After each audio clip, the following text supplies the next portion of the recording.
नमस्कार, Tejaswini Desai food and blog या YouTube चॅनलमध्ये तुमचं मनापासून स्वागत। तर आज आपण बघणार आहोत साबुदाणा पापड आणि अगदी सोप्या पद्धतीने आपण इडली पात्रामध्ये हे साबुदाणा पापड बनवणार आहोत आणि अगदी सोपे आणि दुपटीने आणि तिपटीने फुलतात। तर रेसिपीला सुरुवात करूया। इथे मी साबुदाणा स्वच्छ धुवून 1 कप साबुदाणा घेतलेला आहे। स्वच्छ धुवून रात्रभर भिजत ठेवलेला होता। साबुदाणा बुडेल इतपत पाणी घालायचं आणि 7 ते 8 तास भिजवून घ्यायचा। तर चांगला भिजलेला आहे तर त्याच्यामध्ये चवीनुसार मीठ घालायचं आणि हे मीठ असं मिक्स करून घ्यायचं, पूर्ण साबुदाण्याला लागलं पाहिजे अशा पद्धतीने मिक्स करून घ्यायचं। तर मी इथे इडली पात्र घेतलेला आहे आणि त्याला तेल लावून घेतलेलं आहे। अशा पद्धतीने जसं आपण इडल्यांना करतो त्याच पद्धतीने करायचं आहे। आणि जो साबुदाणा आपण घेतला होता त्याच्यामध्ये मीठ घालून, यामध्ये तुम्ही कलरसुद्धा टाकू शकता वेगवेगळे। तर ते असे पातळ पसरवून घ्यायचे आहेत इडली पात्रामध्ये। अशा पद्धतीने थोडं थोडं साबुदाणा घालून हातानेच आपल्याला हे पसरवून घ्यायचं आहे पातळ। तर सगळ्या पात्रांमध्ये मी अशाच पद्धतीने पसरवून घेते। तोपर्यंत जर तुम्ही चॅनलला सबस्क्राईब केलं नसेल, चॅनलवर नवीन असाल तर प्लीज चॅनलला सबस्क्राईब करा।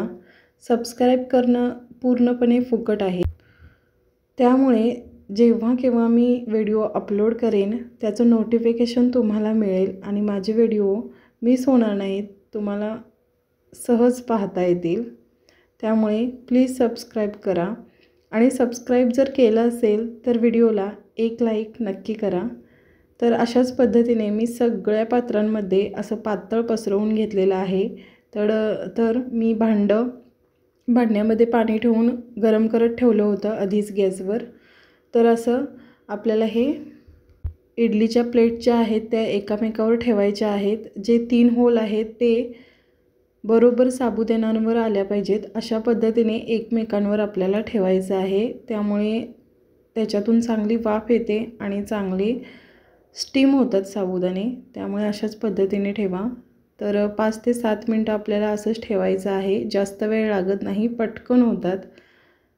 तर 5 ते 7 मिनटं झालेले आहेत, तुम्ही बघू शकता ट्रान्सपरंट दिसत आहेत साबुदाणे, म्हणजेच याचा अर्थ हे चांगले स्टीम झालेले आहेत। तर असे काढून घ्यायचे आणि थोडा वेळ थंड होऊ द्यायचे आणि अशा पद्धतीने चमच्याच्या साहाय्याने आपल्याला काढायचं आहे आणि एका प्लास्टिकच्या कागदावर पसरवायचं आहे, वाळत ठेवायचं आहे आपल्याला। तर पटकन सहज निघतात थंड झाल्यानंतर, तुम्ही बघू शकता किती मस्त निघत आहेत आणि खूप मस्त होतात। तर अशा पद्धतीने प्लॅस्टिकच्या कागदावर पसरत ठेवायचं आहे। 2 दिवस आपल्याला कडक उन्हामध्ये हे वाळवून घ्यायचं। वाळल्यानंतर तुम्हाला कसे दिसतात हे मी दाखवते। तर 2 दिवसानंतर बघू शकता मस्त असे वाळलेले आहेत आणि पांढरे शुभ्र झालेले आहेत, याचा कलर पण तुम्ही बघू शकता। तर मी इथे तुम्हाला तळून दाखवते। तर तळल्यानंतर हे दुपटीने तिपटीने फुलतात। इथे बघू शकता मी तेल तापत ठेवलेलं होतं, तर मस्त असं पापड फुललेला आहे, बघू शकता इथे। तर चौपट फुललेला आहे पापड। तर अशाच पद्धतीने मी आणखीन एक दाखवते तुम्हाला तळून, तर नक्की ट्राय करा। अगदी सोपी पद्धत आहे आणि झटपट होता। प्लेटमध्ये आपण अशा पद्धतीचे पापड करतो, तर ते तसं न करता जर या पद्धतीने केले तर पटकन होतात। तुम्ही बघू शकता मी साईज दाखवते, चौपटीने फुललेला आहे पापड आणि अगदी कुरकुरीत, अजिबात कडक होत नाही, तोंडात टाकताच विरघळतो हा पापड। नक्की ट्राय करा आणि चॅनलवर जर नवीन असाल, चॅनलला जर सबस्क्राईब केलं नसेल तर प्लीज सबस्क्राईब करा आणि व्हिडिओला लाईक करा। भेटूया आपण एका नवीन व्हिडिओमध्ये।